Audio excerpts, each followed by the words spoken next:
Kimsingi mara baada ya mchezo wetu dhidi ya Kiluvya United, mechi ambayo iliisha kwa ushindi wa magoli 3-0 pale mkoani Morogoro, taarifa ambayo iko mbele yetu ambayo mashabiki na wapenzi wa klabu ya Pamba Jiji wanapaswa kuifahamu ni kwamba mara baada ya mchezo ule, benchi letu la ufundi chini ya Kataraia Majeshi Baba Isaya waliweza kutoa mapumziko wakishirikiana na uongozi wa klabu yetu.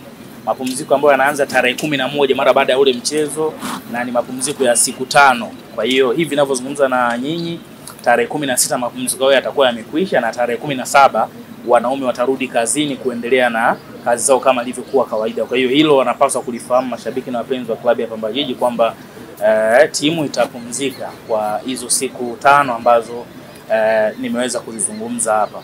Lakini ukiachilia mbali na hilo, leo kumezuka pia taarifa ambazo zimesambaa sehemu mbalimbali zikimhusisha mwalimu wetu mkuu Kataraia Majeshi Baba Isaya kwamba amekalia kutikavu, kuna vikao na vitu vingine kama hivyo. Niwaambie mashabiki wa klabu ya Pamba Jiji, hakuna taarifa kama hiyo, na sisi kama uongozi nimethibitishiwa bado tuko imara na hatuwezi kuondoka kwenye focus. Kwa hiyo hiki ambacho kinazungumzwa ni hearsay, na sisi kama club tunawahakikishia mashabiki wa klabu ya Pamba Jiji hakuna kikao cha namna hiyo ambao kimeweza kukaa kujadili hiki ambacho kimezungumzwa. Kwa hiyo ni vitu vya mitandaoni, watu wanatakiwa kuvipuuza, waendelee na mambo mengine.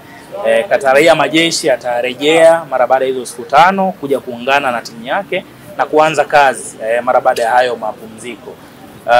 Kingine pia mashabiki wamekuwa pia na hofu ya swala la uwanja ambalo tulipewa taarifa ya mwongozo ambao pia ilikuwa imeambatana na kufungiwa kutoka kwa bodi ya ligi na TFF kwa ujumla.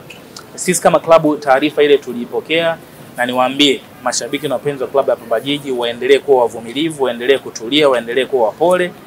Uongozi unafanyia kazi hicho ambacho kimetolewa mwongozo na bodi ya ligi pamoja na TFF. Na hivi ninavyozungumza na nyinyi, kuna kikao kitafanyika kikijadili ajenda nyingine za klabu yetu kwa maana kikao cha kamati tendaji, lakini miongoni mwa hizo ajenda ni hilo pia ambalo linahusu uwanja ambao tulikuwa tunautumia sisi kwa maana uwanja wa CCM Kirumba ambao taarifa imetoka umefungiwa. Nini kinafuata mara baada ya hapo?